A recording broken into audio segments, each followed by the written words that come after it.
جن کو پینشن مل رہی تھی اب سپریم کورٹ کے حوالے سے اس پر عمل درآمد نہیں ہو رہا اور ان کو اس انداز سے الجھایا جا رہا ہے جیسے بھی میں نے عرض کیا تھا کہ جی V S S voluntary separation scheme رضاکارانہ طور پر لی ہوئی ہے یا ان کو دی جا رہی ہے جو 285 یا 286 ہیں، بقایا کے بارے میں واضح نہیں ہو رہا۔ اصل میں تمام وکلا حضرات کی بھی یہی رائے تھی کہ پہلے یہ تمام سٹیٹس کلیئر ہو جائیں کورٹ کی ہیئرنگ کے حساب سے، تو پھر اس پر آگے بڑھا جائے تو مناسب ہوگا۔ اس وقت کوئی کیس کرنا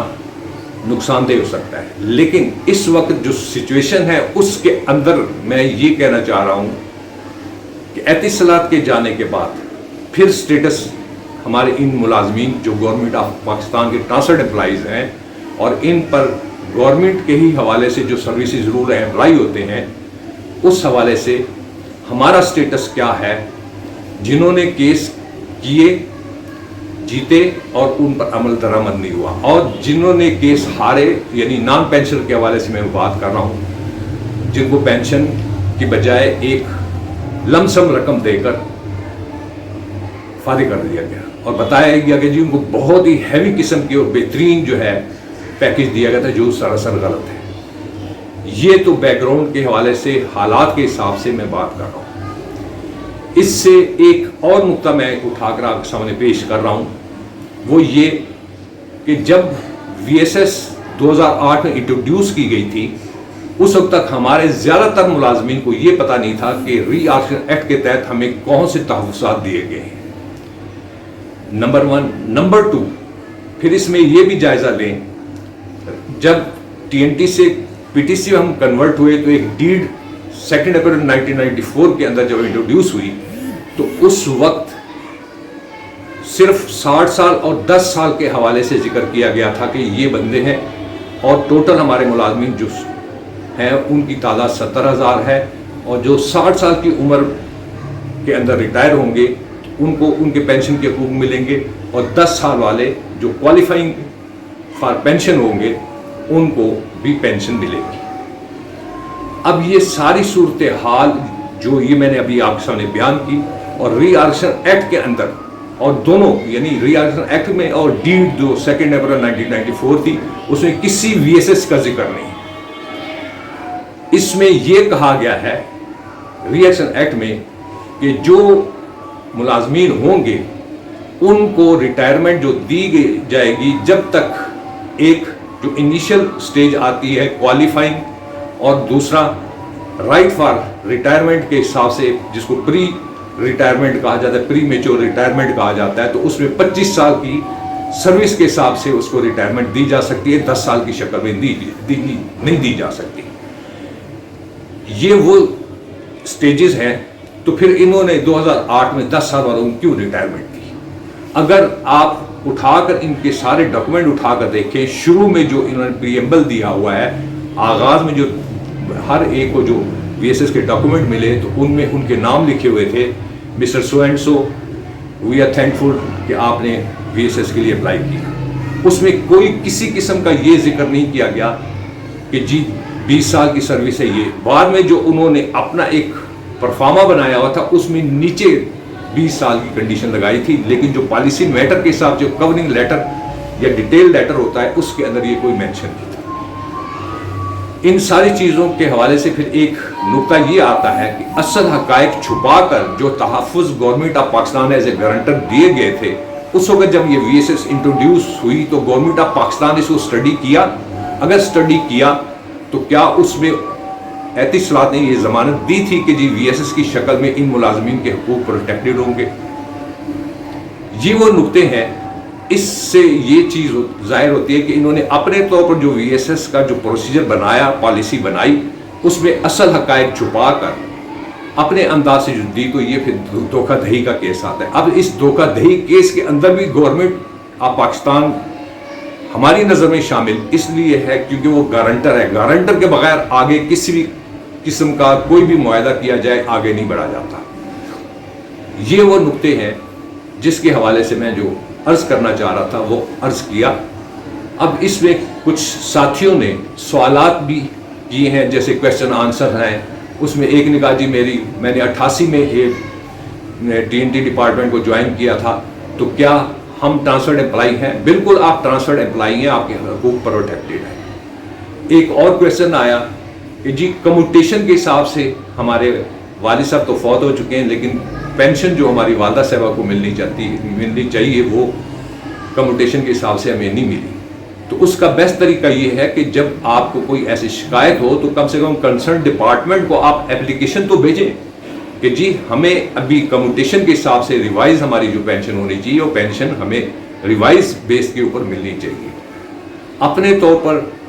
آپ نے مجھ سے تو سوال کیا لیکن میں نے جو قانونی حساب سے جواب کی، اگر کوئی کمی بیشی رہ بھی جاتی ہے، آپ لوگوں نے بھی سروس کی ہوئی ہے تو کمی بیشی ہوتی ہے، اگر کوئی چیز آپ کو نہیں ملتی تو آپ اپلیکیشن میں لکھتے ہیں کہ جی